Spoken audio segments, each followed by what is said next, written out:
Gentlemen, welcome to Regain Your Masculinity. Most men believe strength is built in the gym. They think big arms, big chest, heavy lifts make a man. That is part of it, but it is only the surface. Real strength is forged in the mind. It is built in the quiet hours before the world wakes up. It grows in the brutal, lonely places where most men give up. This is the fighter's mindset. This is the difference between a man who looks strong and a man who is strong. This is how fighters, true warriors, become unbreakable men. The iron in the gym hardens the body. The iron in the mind hardens the soul. This path is not for everyone. It is not a quick fix or a motivational speech that fades when the music stops. This path is a commitment. It is a daily decision to choose the hard road. This piece will walk you through 6 principles. These are not easy. They are not soft. They are practical.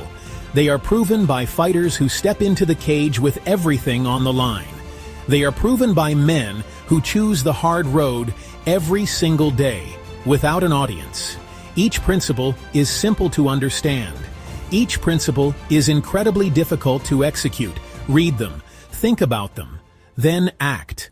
Champions hold belief like a shield. It is not blind hope. It is not empty optimism. It is a cold, hard decision. They decide to win long before the fight starts. They set goals that look unreasonable to the outside world. They speak these goals out loud not as wishes, but as statements of fact. They visualize the outcome so clearly and so often that it becomes a memory of the future. This belief is not arrogant. It is a tool. It is the foundation upon which all action is built. It is the quiet voice that says, "Get up," when every muscle screams to stay down. This self-belief changes your physical actions. If you believe you can run the extra mile, your legs will find the strength. If you do not believe, you will find a dozen valid reasons to stop. Fighters stand in front of the mirror. They acknowledge the hard truth of their weaknesses. They see the fatigue. They feel the doubt. Then they add one simple phrase, "I will do it anyway." They walk willingly into pain, and they keep walking. The belief does not remove the fear or the pain. It gives the fear and the pain a purpose. It makes them count for something. Motivation is a flame. It burns hot and bright. It feels good.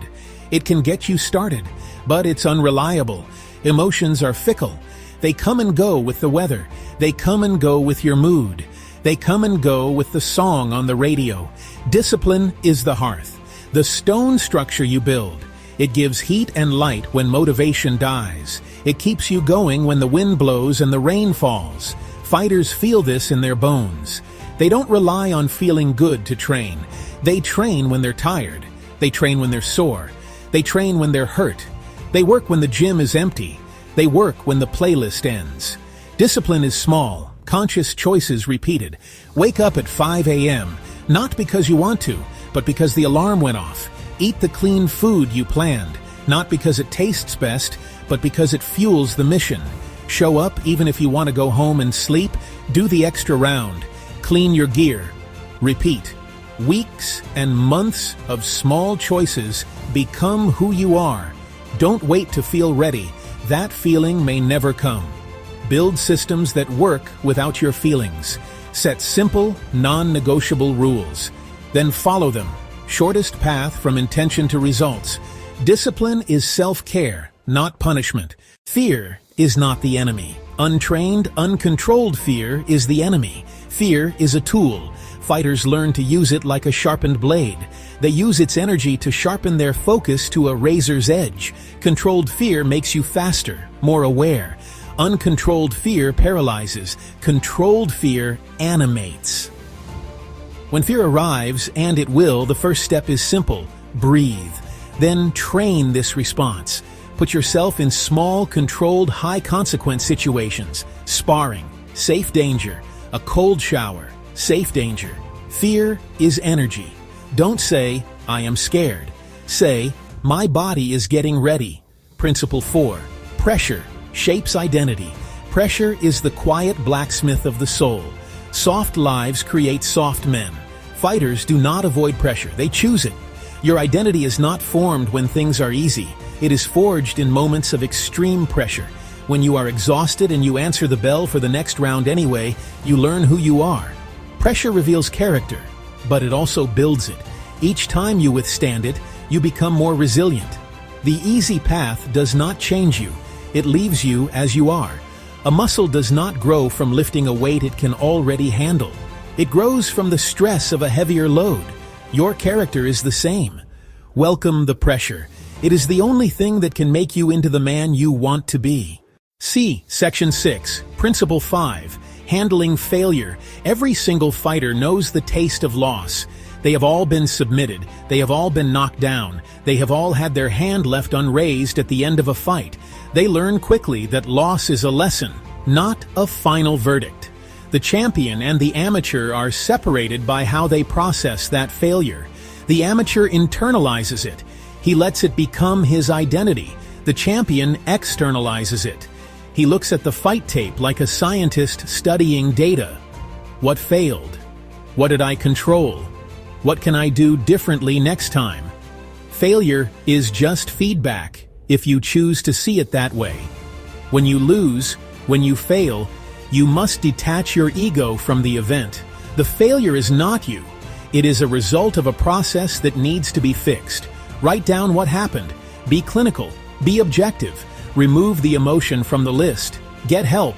Find a coach, a mentor, someone who has been there before and can see what you cannot. Fix the small things first, your footwork, your diet, your sleep. Then rebuild the bigger strategy from a stronger foundation.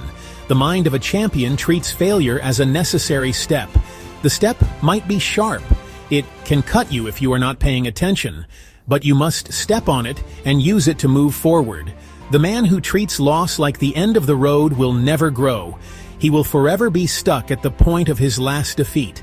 The man who treats loss like homework as a set of problems to be solved will constantly improve. He will get stronger. He will get smarter. He will eventually surpass the man who never failed because he never tried anything hard. This requires humility. It requires you to admit that you were not good enough on that day, and that is okay. It is the starting point. The goal is not to be perfect. The goal is to be better tomorrow than you were today.